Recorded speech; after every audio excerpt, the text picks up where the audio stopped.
Welcome to the April 7th Learning Lab. And we now have our third segment for the day, and that is on the progression of guest to member. And presenting that will be our club growth director, Angel Larena. Angel, take it away. Thank you. Okay, so first of all, Johnny, you went off camera and I'm gonna call you out. So, uh, I like to see some bright faces while I'm presenting because like it totally breaks the nerves of just talking to a blank room. I have a lot of clubs that asked me this year. Well, we get guests, but they don't come back. We get guests, but we can't convert them to members. And I'm like, why? And then I go through a list of questions and then they tell me, no, no, we didn't do that. No, we didn't do that. So today I want to share some best practices on one. I'm going to share a couple ways how to recruit guests to your meeting because that's an important part of getting the guest to become a member. And then two, I'm going to go through some simple steps that the club can take to ensure they work on converting the guest to a member and making them feel welcome and getting them to actually become a club member. All right. A couple of ways to recruit guests to your meeting and get people interested, right? Because that's the part we're trying to do. We're trying to get a guest and then make them a member. I actually spoke to past and national president Alfred Herzing about this the other day in one of our calls, and he shared a really great idea, and one of my other clubs is actually using it. So the first option I'm going to share with you is a speech craft. If like one or two members get together and put on a speech craft for the club, a speech craft can give up to 5 potential members, right? So it goes to non-members and guests, and basically takes them through an 8-week course: how to write a speech, how to do evaluation, all the components of a Toastmasters meeting. Now, like I said, if you get 2 people on this, you can have 10 potential members in that speechcraft going through the program. The recommendation for this is, especially if you can get your club on board with it, run it at the same time as the club meeting. Why? Because by the time those 10 people go through the 8-week program, the club times they will be used to. They're already ready to show up. They're already showing up to your regular meetings. And so when you make the sale, they're used to being there every time that you have a meeting. So they're just going to keep coming back. The other great way to recruit guests to your meeting is an open house. Do not always call it an open house. Outside of Toastmasters, no one knows what that means often. So what you can call it is special events. You can theme your events and have like a costume night or a pajama night, or if you're in the middle of the day, we're gonna have wine and snacks or something fun. Try to theme your meeting and keep the components of your meeting as close to your regular meeting as possible. One thing clubs do is they go way overboard, have a completely different meeting than normal, and your guests at the meeting think that that's the normal of the club because that's the first impression. So theme your meeting, have everyone dress up. That's always fun. Do something fun, but keep the components of your meeting mostly the same so that by the time you have your guests there, they get a good feel for what the club is. And tip, you can always theme regular meetings too. It's quite fun to just have a some sort of theme or some sort of thing everyone's doing. It brings people together and creates a community. So now we're going to talk about the steps on how. Now we have the guests at the meeting. How do we make them a member? Number one, implement gatekeeping. A lot of people get wary with this and they're like, what? No, we're not going to keep people out.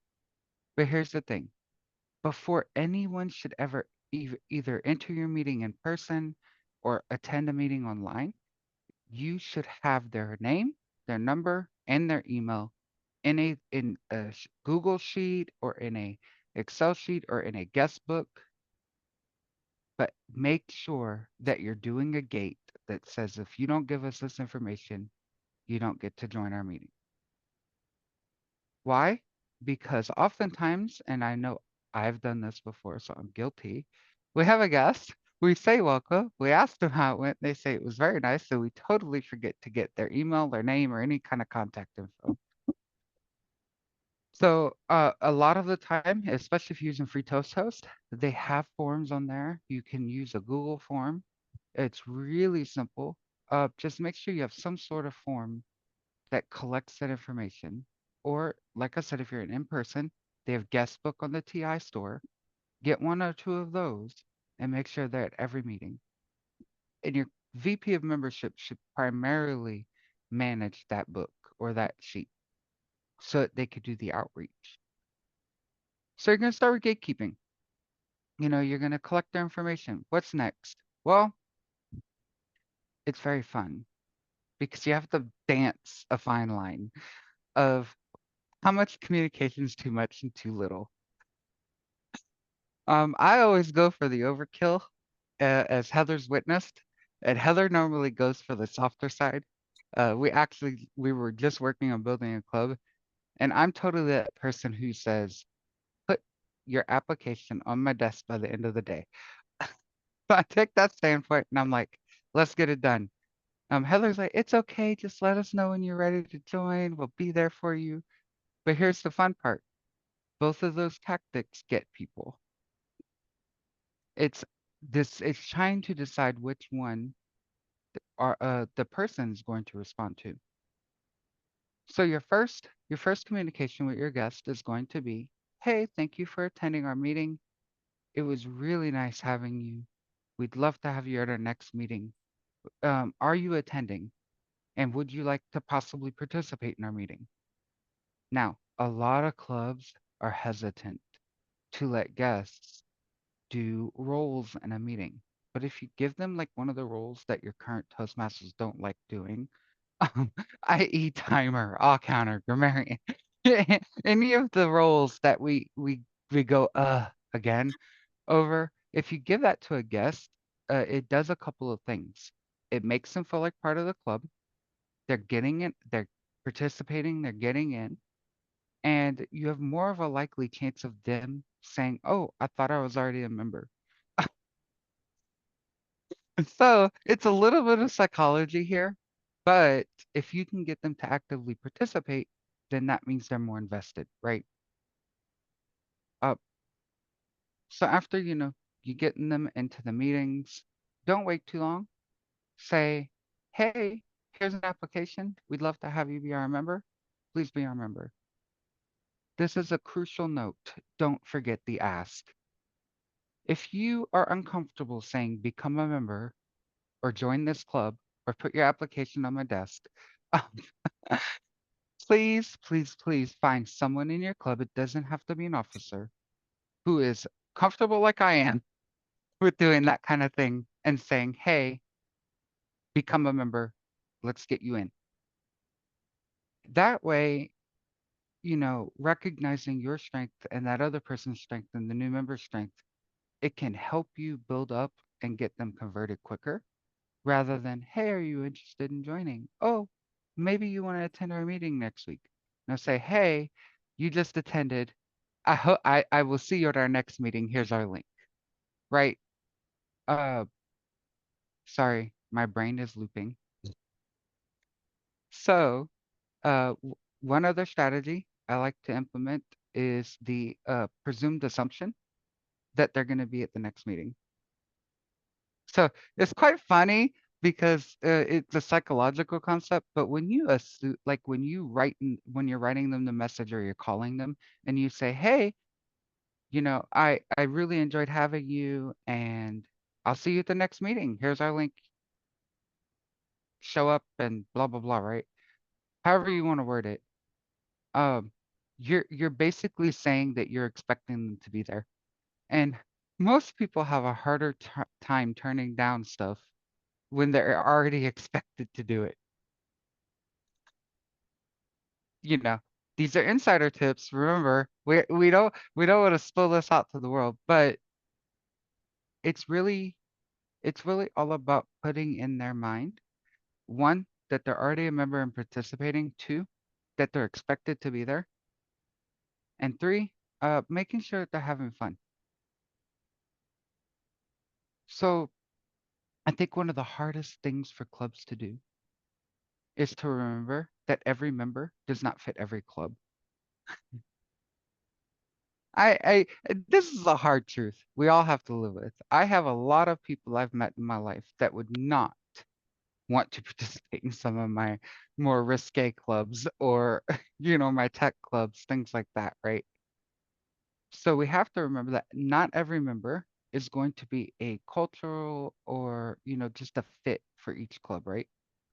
What we want to do is if we do have a member saying no or saying, hey, I don't think it's the right time or anything like that, ask them why.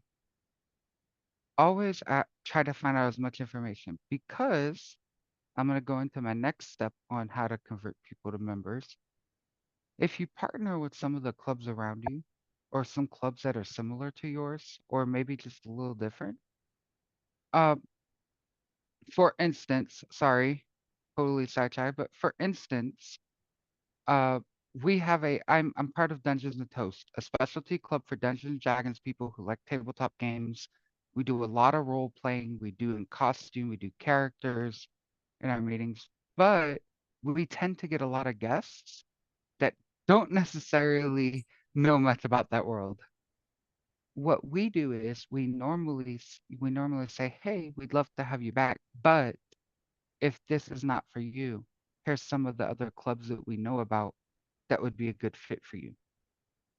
And so when I'm saying partner with other clubs, is reach out to other clubs as officers, work together, and say, "Hey, I'll, I think that you're a good complementary club. If we have any guests that aren't a fit for our club, we're going to send them your way. I hope you do the same." And we actually got this idea I actually got this idea at district level because I got some club leads that were not in the district. And I said, oh, I would just pass that along to the proper district because they're working to build clubs too, right?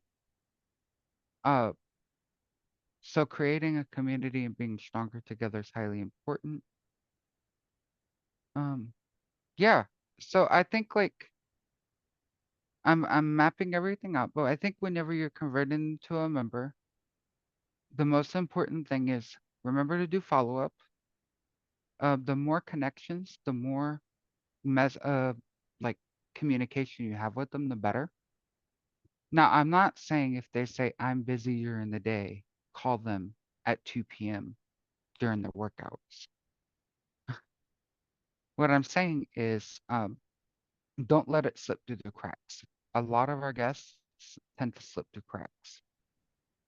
So, like I said, make sure you have guest book, make sure you have a form, have a person or two assigned to it, and do the ask.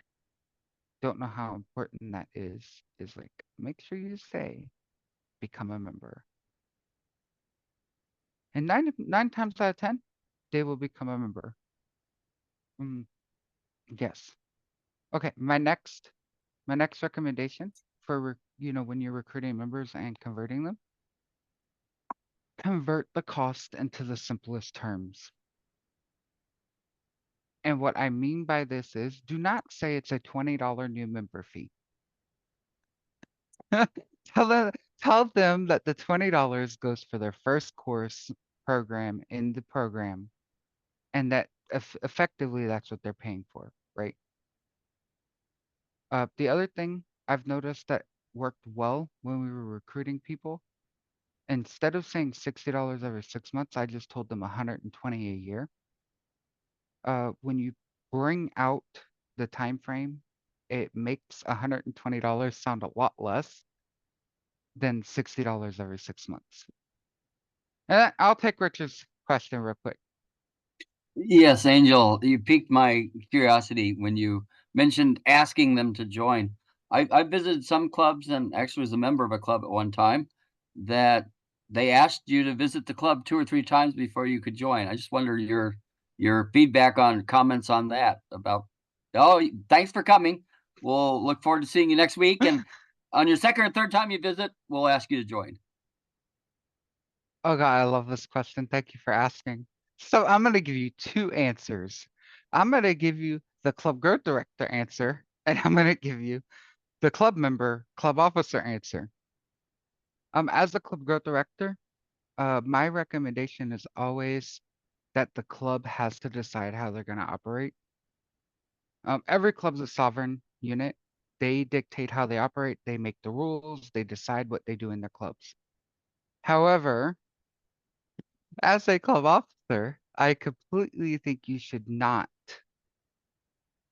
like if they're saying they want to join, do not turn them away. Um, some people, i.e., myself, would say, okay, screw you, and go to another club and join them. Because if I'm trying to join and I'm telling you I want to be a member and I keep getting told, wait, wait, wait, it just you lose I'm going to call it that, but it's not really that, like rose-colored glasses that they have on. Like that puppy love effect when everything's brand new that makes them say, ooh, I want to join, I want to be a member. Like capture that before they go into, I'm already a member and I have to do all counter again.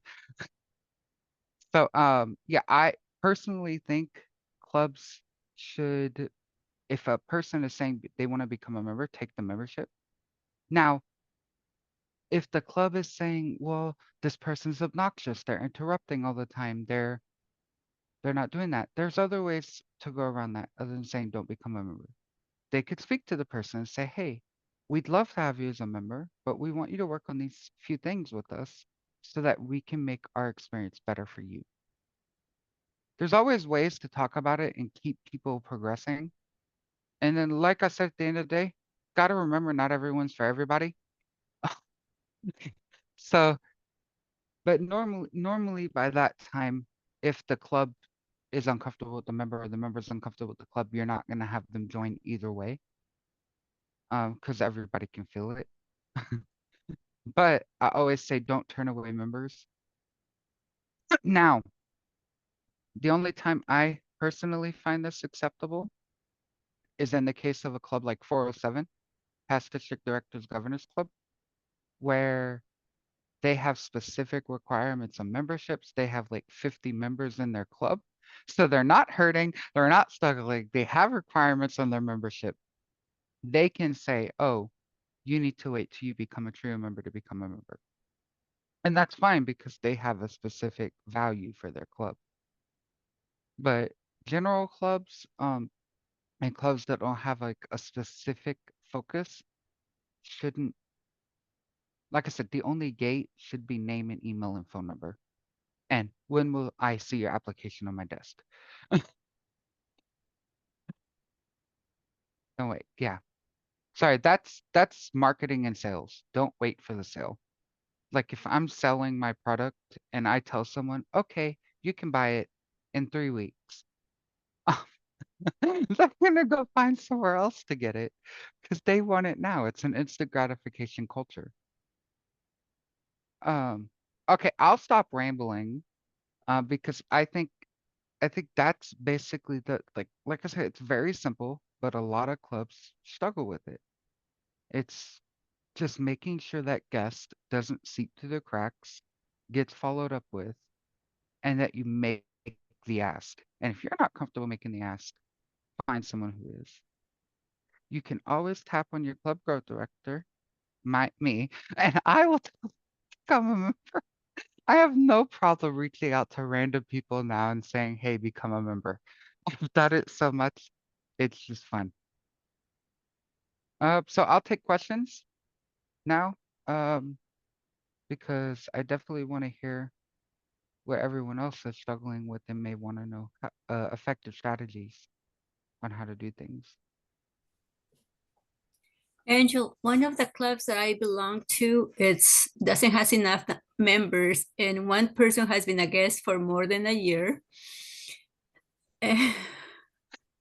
And when I ask her for her phone number so I can send her the application and email, I never get it. You know, she gets absence for about 3 weeks and then she comes back, and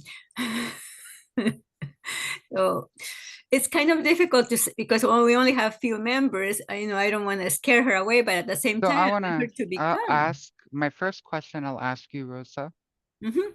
is are they participating as are they taking roles in your club as Yes, well? yes. Okay, then if you're not comfortable doing it, find someone like me who will go and talk to them and say, okay, it's time we stop playing and you become a member. If not, we're not going to let you take up roles in our club anymore because the roles are reserved for members. And Rosa, if you are worried about losing active participation, strength visually, uh, as I said earlier, partner with another club that meets similar time or is willing to partner with you. And by that I mean, some clubs do this. If I have a club that has 8 members and I have a club that has 12, um, those members will visit the other club and fill roles in the other club and helping them visually strengthen their club so that guests don't see them as struggling. And so people come in, right? And vice versa. Your club would support the other club, attend their meetings, fill their roles with them. And it's kind of a mutually beneficial thing. Now, I'm not saying join, join clubs that collide. I'm saying is it's an option of if you're worried about roles being filled. But if they've been a guest for a year, I would say it's time to make them a member or they can't take any more roles. Okay. Loud and clear. Thank you. Sorry, that's just me. I No, mean, no, I'm being I honest. like that assertiveness. It's just that I do not get the other members to say, okay, you do it, you do it. And sometimes I think sometimes it's hard. That's the hardest part. Sometimes we don't have a member that does it. The question, the question at the end of the day to ask yourself is, am I doing this? Am I not doing this because I'm scared, or am I not doing this because it could honestly hurt the club? Because honestly, a guest that attends for over a year, doesn't become a member, is taking up roles, is hurting the club more than you telling them, hey, it's time to become a member, or you can't take roles. And if it's fear, that's what we're in Toastmasters for. Practice a little, get some friends, practice talking about it, make sure you write it out, send it to Heather or me. We can always review your message. Um, but it's always good to practice before and then just go into it with the best case scenario in mind and always hope for that. Thank you.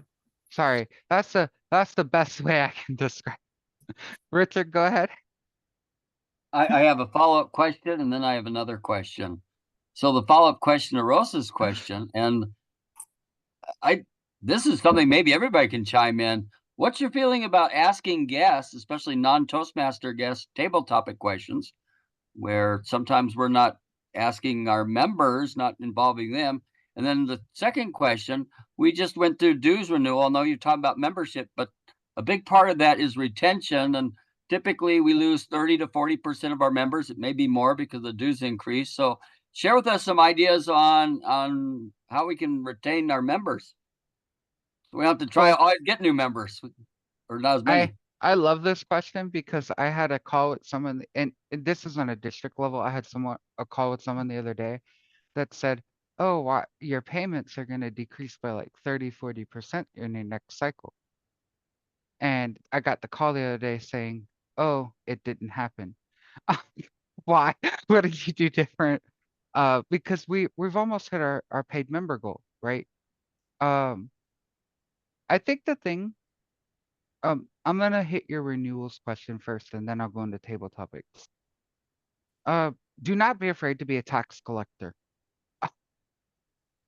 I call it that personally, but it comes down to don't be afraid to ask or be more assertive. Um, so if you have members that are like, "Oh, I'll pay it, it's coming," then as we're getting closer, it's okay to say, "Hey, we're almost at our deadline. When are you going to pay?" We need to get our payments in. Uh, one thing I do, um, I had a member who didn't get paid until 3 days into the new year, right? Or April, right? And I said, okay. If you're willing to send me your payment, I will go and submit your payment for you. It's like I have a little bit extra slush fund in my bank account, right?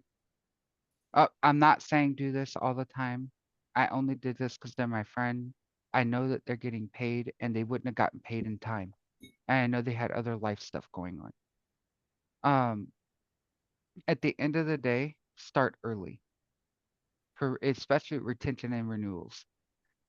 If you noticed this year, we did not wait until March to send out renewal information. I sent something out in January 1st.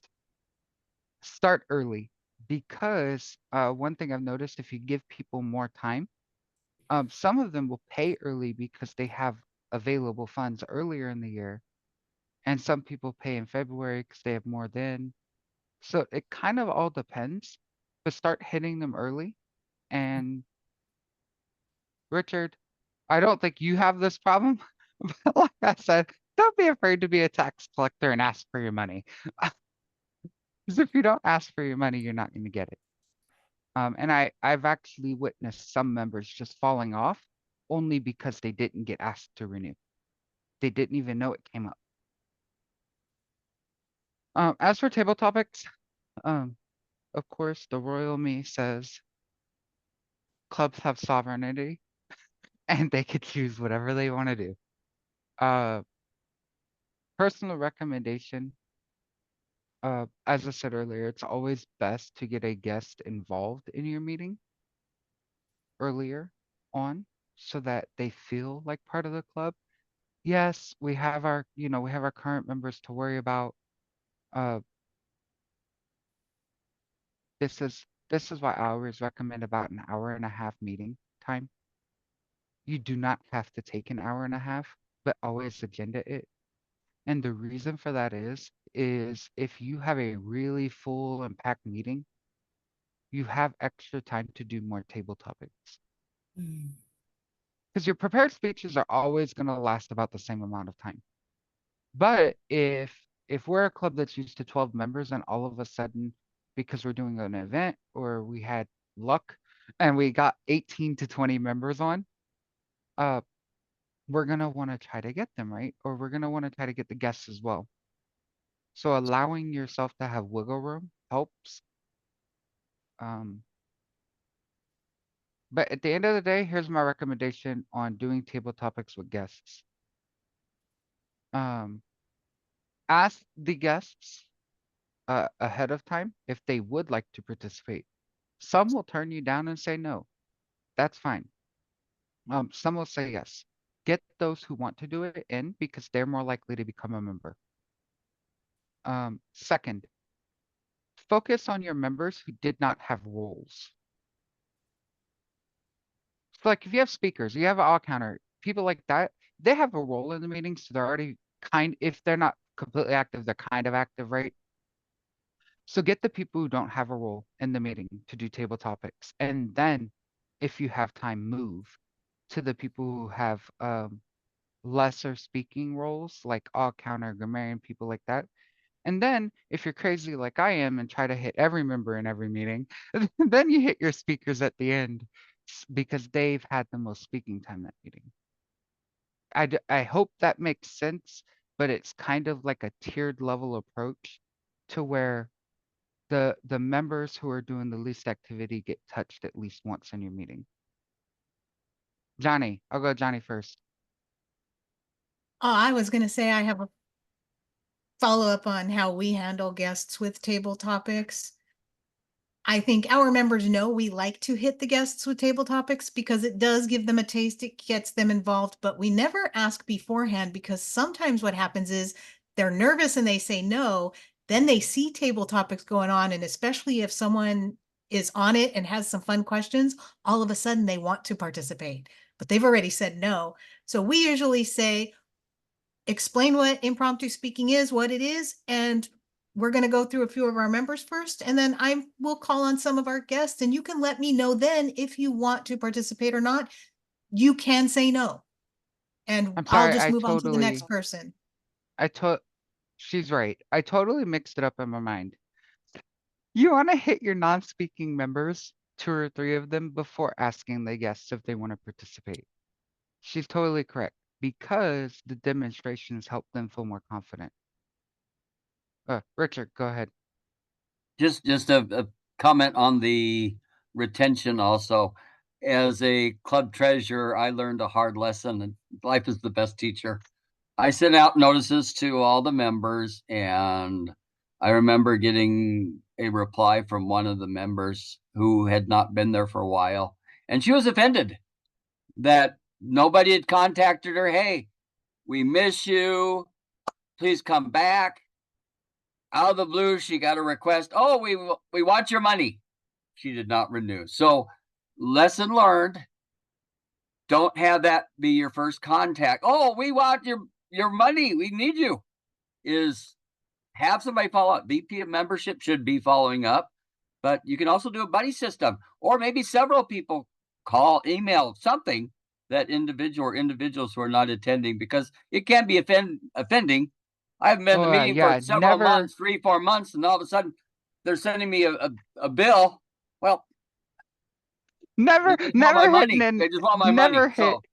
So Richard's part of totally the correct. retention is to make sure you're meeting the members' needs, and members' needs do change over time. And if somebody's sick or they've just gotten real busy, somebody needs to follow up just to show we really care about you and we don't just want your money. And that was what she was offended. And So, I understood. oh my gosh, I love that. Thank you. You never, never, never, never, never hit a member who's inactive with pay your dues. Like Richard said, your VP of membership or VPPR should definitely be doing some outreach. And that's why I said earlier, it draws back to the guest book. You can also have a member book. You can also keep track of member participation in your meetings. Doing that will allow them to see who's not active and say, hey, I haven't seen you in a while. How are you doing? Is everything going okay?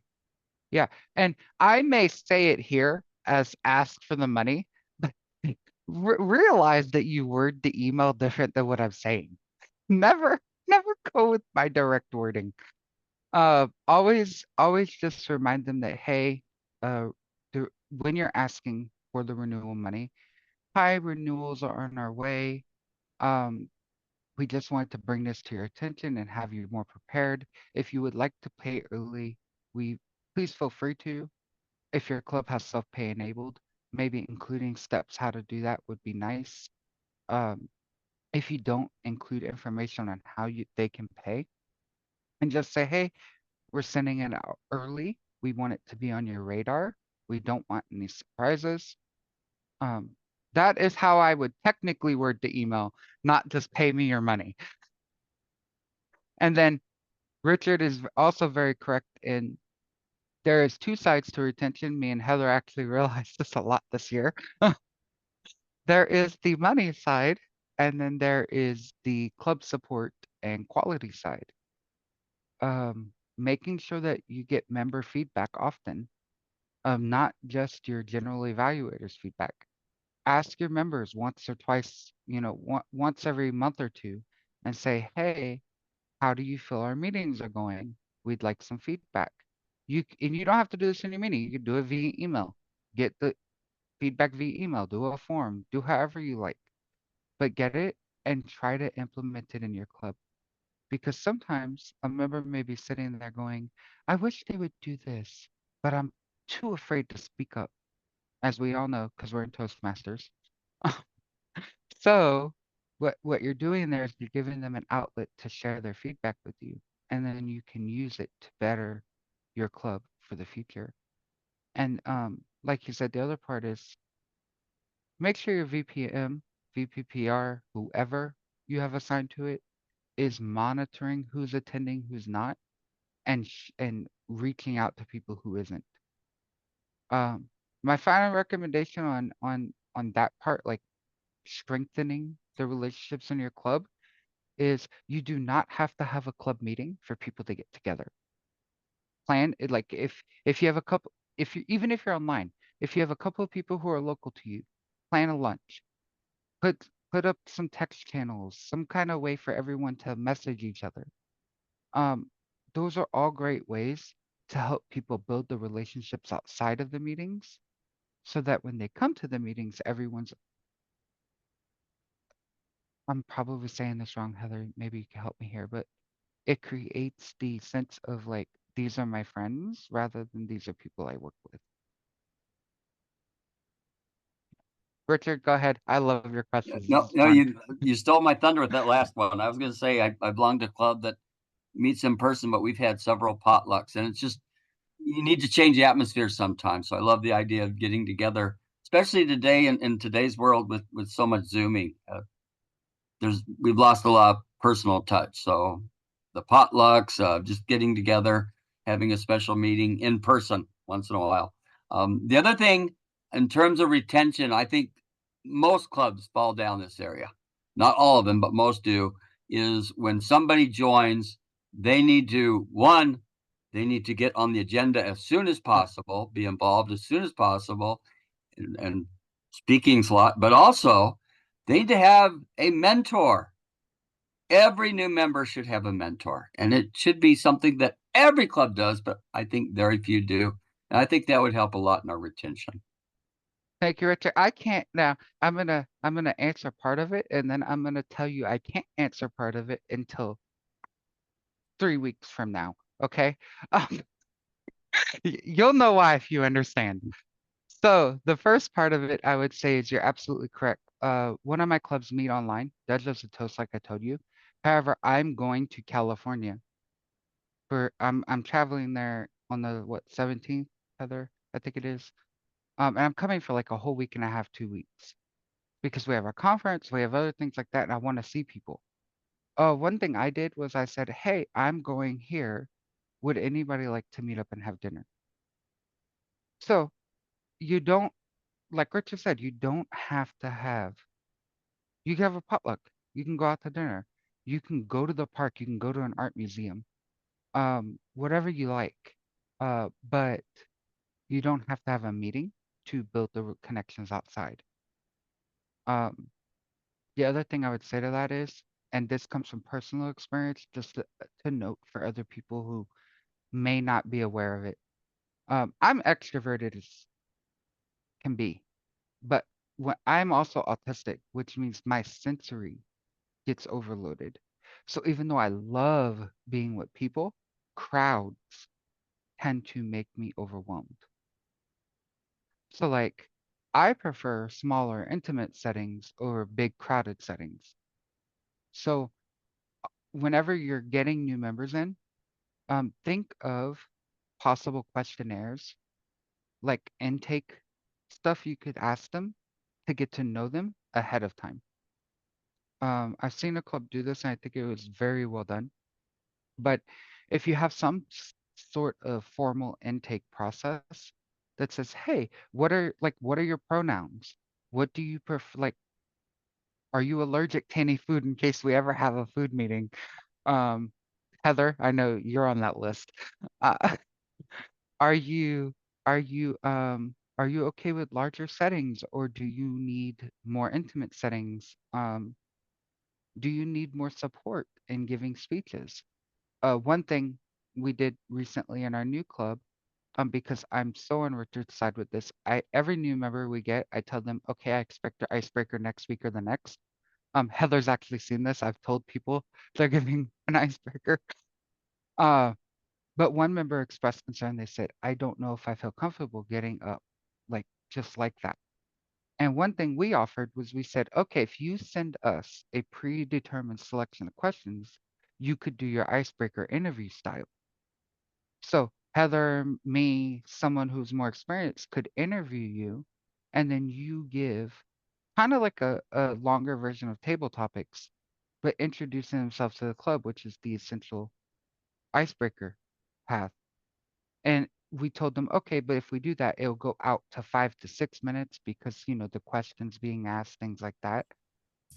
But create innovative ways to possibly support members who are more nervous, uncomfortable, um, have certain phobias like agoraphobia, or would vomit if they had to speak in front of people. Um, We've all seen that happen. If not in person, in video. Um, so try to think of creative ways to get them involved if they're saying, I don't know if I'm ready. I don't know if I'm ready. And finally, before I go to you, Heather, sorry, I know I'm rambling. Um, it's something I firmly believe in. And whenever I recruit people to be on my team, it's exactly what I tell them when they say, I don't know if I'm ready. You're ready. Let's meet and we'll make sure that we have everything lined up for you to be fully ready. Uh, try now, unless they say, no, I'm working, no, I'm in the hospital, no, I'm sick. Something that's like a hard definitive no, you try not to take no for an answer. Try to find out what's the reason behind it. It like, for instance, I had one member of my team say, I don't know if I could do it because of my time management. I don't know if I have time. I said, okay, let's take a look at your calendar because I love calendaring and I will find you time. Uh, and what's funny is 2 weeks later, they agreed because they found out they had like 5 more hours of time than they thought they did. And it was quite fun. So yeah, that's number one recommendation. Be innovative. Try to think of any solution you can. It's sometimes hard, but to everyone here and everyone listening, you have me, you have Heather. Reach out to us. You have Richard. Tell us if something's going on. Tell us if you need help. Do not be afraid to ask for help.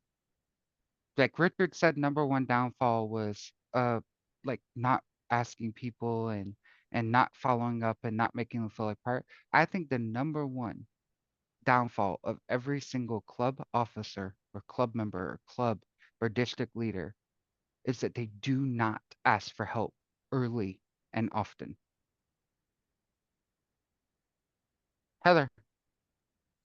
So just touching on a couple of things that both you and Richard have said, one of the things super important is remember that they're people. They may be giving you money, but they're people first and foremost. You need to establish that relationship. And even if you're not a legitimate friend, you are someone who looks out for their well-being, looks to accomplish them, looks to further whatever they're trying to do. And that is the important thing to remember. If they haven't shown up for a long time, you ask, have you had anything, has something been keeping you from it? Is there something I can help you with in your personal life?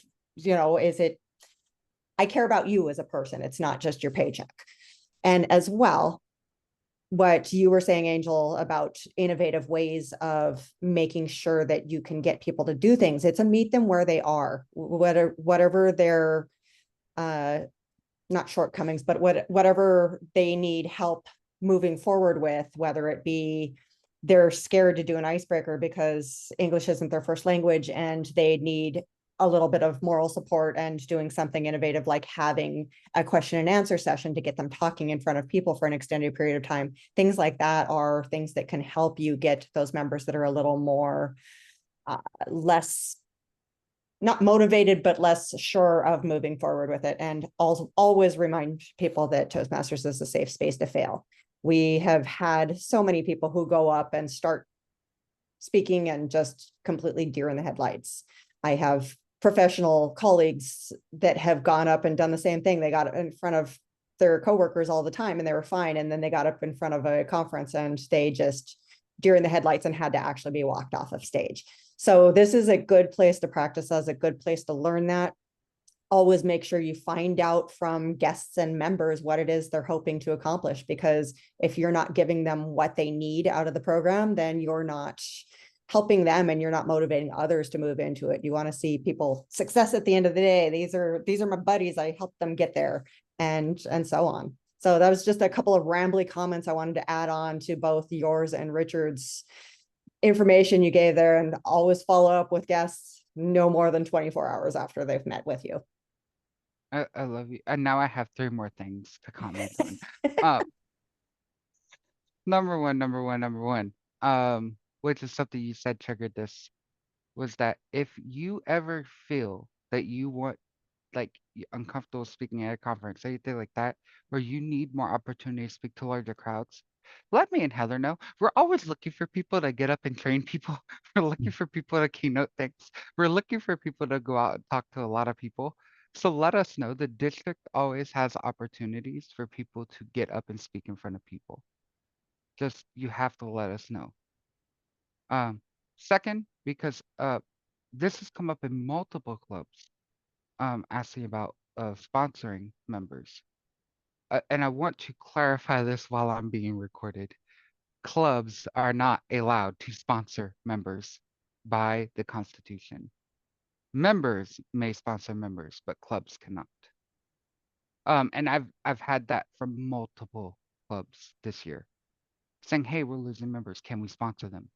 Or we want to get more members. Can we create a sponsorship program?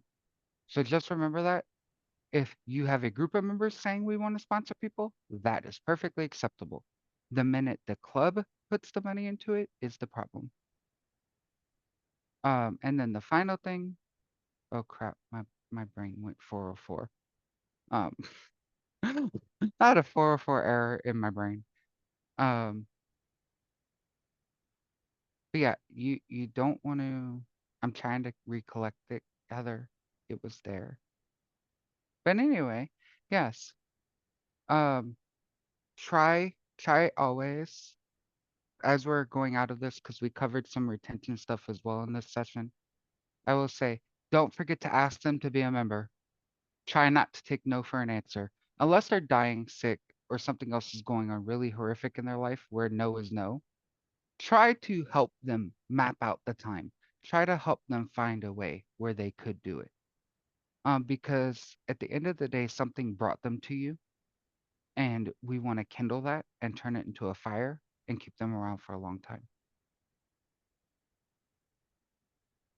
Yeah, and then remember, reach out to me, reach out to Heather, reach out to Richard, reach out to, oh, Coach Dave's here. Reach out to Coach Dave. Yeah, I'm totally throwing you in there.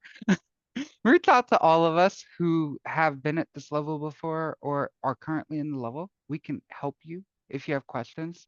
Like I said earlier, Rosa, if some people struggle with doing the ask, if some people have trouble being more assertive, don't feel, don't be afraid to ask someone else in your club to do it.